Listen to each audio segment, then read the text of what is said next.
नेपाल, जो चाइना और भारत के बीच बसा एक छोटा सा देश, जिसकी जनसंख्या 4 करोड़ से भी कम है, लेकिन ये देश बहुत सारे अजूबों और रहस्यों से भरी है।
दुनिया का सबसे ऊंचा माउंट एवरेस्ट नेपाल में ही है।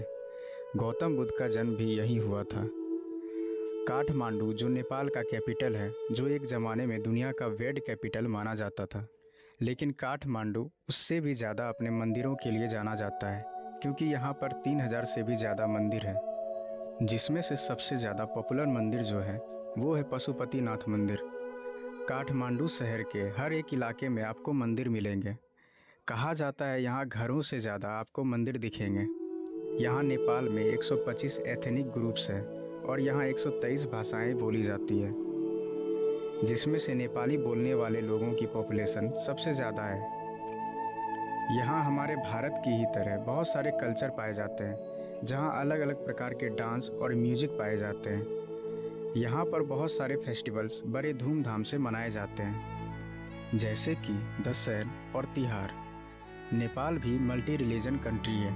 यहाँ की पॉपुलेशन में हिंदू, बुद्धिस्ट, इस्लामिक, क्रिश्चियंस और जैन, ये सभी रिलीजन आपको एक साथ मिलेंगे। नेपाल देश की बहुत सारी चीज़ें हमारी देश से मिलती जुलती है, जैसे कि देवताओं का पूजा करना, अलग अलग रिलीजन एक जगह पाया जाना।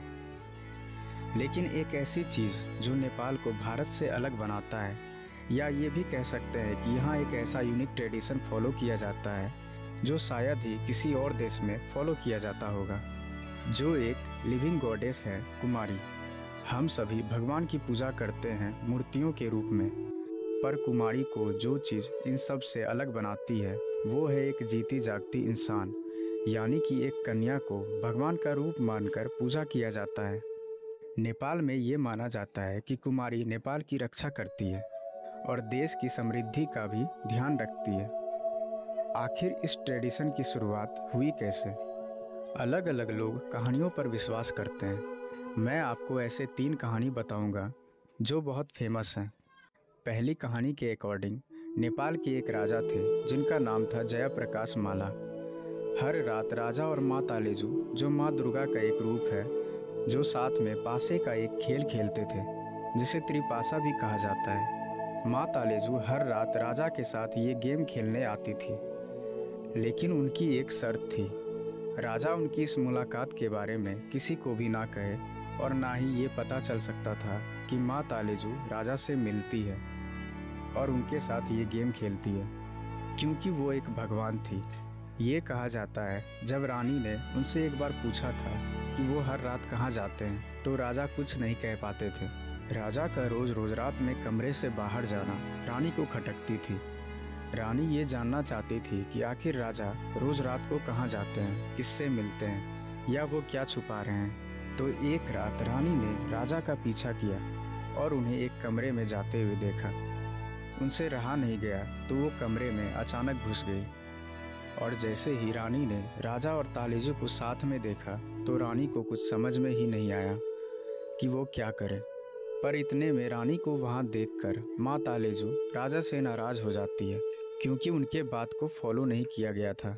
इसलिए रानी के आते ही माँ तालेजू वहाँ से अचानक गायब हो गई थी।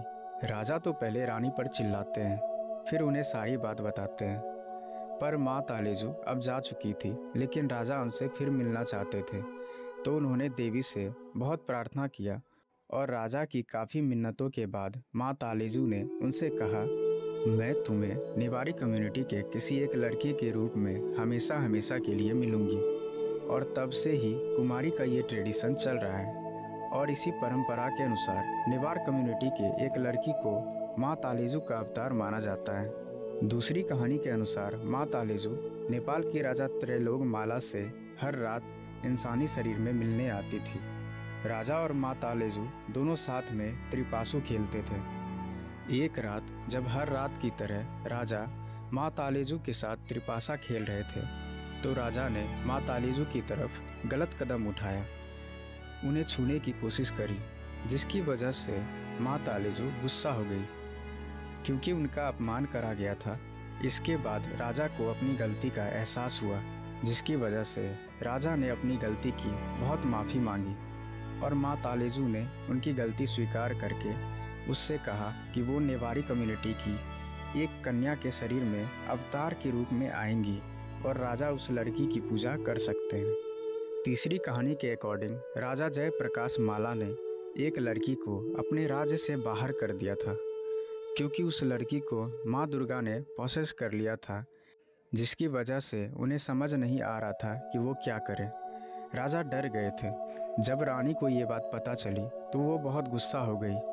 उन्होंने तुरंत ही राजा से उस लड़की को वापस लाने की मांग की और उसे माँ दुर्गा के रूप में पूजने के लिए कहा। तभी से एक कुमारी चुनी जाती है और सब लोग उसकी पूजा करते हैं। अब पॉइंट ये है कि कुमारी का चयन कैसे किया जाता है। पहले तो हम समझ ले कि कुमारी का मतलब क्या होता है। कुमारी एक संस्कृत का शब्द है जिसका अर्थ होता है वर्जिन, यानी एक कन्या। और इसीलिए कुमारी का जब चयन होता है तो उसमें 3 से 5 वर्ष की कन्या को चुना जाता है और कुमारी बनने के लिए उसे कई परीक्षाओं से भी गुजरना पड़ता है। कुमारी का दायित्व हर कन्या को 8 से 10 साल तक ही मिलता है, क्योंकि पीरियड्स आ जाने के बाद या शरीर में किसी भी अंग से खून निकलने के बाद ये माना जाता है कि माँ तालेजू ने उस शरीर को छोड़ दिया है और फिर से एक नई कन्या को कुमारी के रूप में चुना जाता है। जैसा कि मैंने पहले कहा था, कुमारी के चयन में कन्या को अनेक परीक्षाओं से गुजरना पड़ता है। सबसे पहले तो ये देखा जाता है उसके शरीर में किसी भी तरह के निशान या कोई बीमारी ना हो। उनके बिहेवियर और स्ट्रेंथ को भी परखा जाता है। जो भी कुमारी के रूप में सेलेक्ट होते हैं वो जेंटल और काम होने चाहिए और फियरलेस भी। ये सब चेक करने के बाद ये देखा जाता है कि तालेजू के 32 गुण में से कितने गुण कन्या से मिलते हैं। जिन लड़कियों में 32 गुण में सबसे ज़्यादा गुण मिलते हैं वो ही सेलेक्ट होती है। इसके बाद चुनी हुई लड़की की कुंडली राजा की कुंडली से मिलाई जाती है और जिस भी लड़की की कुंडली सबसे ज़्यादा मैच होती है राजा एज ए कुमारी सेलेक्ट करते हैं। मान्यता ये भी है कि कुमारी जब सीरियस फेस एक्सप्रेशन बनाकर रहती है तो सब कुछ अच्छा होता है और जब कुमारी रोती है तब कुछ बुरा होने वाला होता है और जब कुमारी मुस्कुराती है इसका मतलब होता है किसी की डेथ होने वाली है। इसीलिए उनका ज़्यादातर समय पर सीरियसनेस वाला चेहरा रखना अच्छा माना जाता है। नेपाल के कई ऐसे नाम या शब्द हैं जिसका उच्चारण अगर हम सही नहीं कर पाए हों तो प्लीज़ हमें माफ़ कर देना और हमारी गलतियों को कमेंट बॉक्स में सही करके ज़रूर बताना।